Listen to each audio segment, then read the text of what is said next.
Dinarayo ang isang irrigation tunnel sa Abra dahil sa malinis at malamig na tubig. At pwede rin magpalamig sa hindi lang isa, kundi 7 waterfalls sa Lake Cebu sa South Cotabato.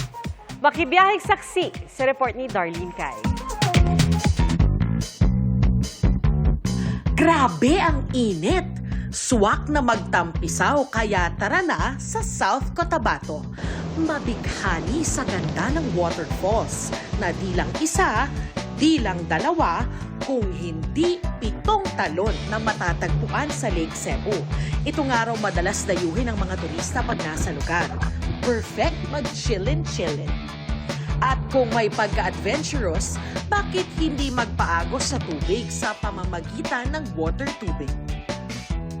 O di kaya mag-ala superhero sa kanilang zipline. Mae-enjoy mo na ang preskong hangin, may bonus pang breathtaking view.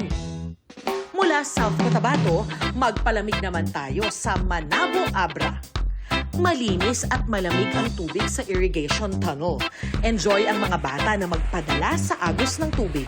Mayroon ding malawak na swimming pool. Swak na swak ang lugar sa bonding moments at wala ritong entrance fee. Biyahe naman tayo sa Aurora at dayuhin ang Amuro Dam sa bayan ng Dilasag. Refreshing ang vibes ng lugar at ang good news pa dyan, libre ang entrance fee. Para sa GMA Integrated News, ako si Darlene Cay, ang inyong saksi. Mga kapuso, sama-sama tayong maging saksi.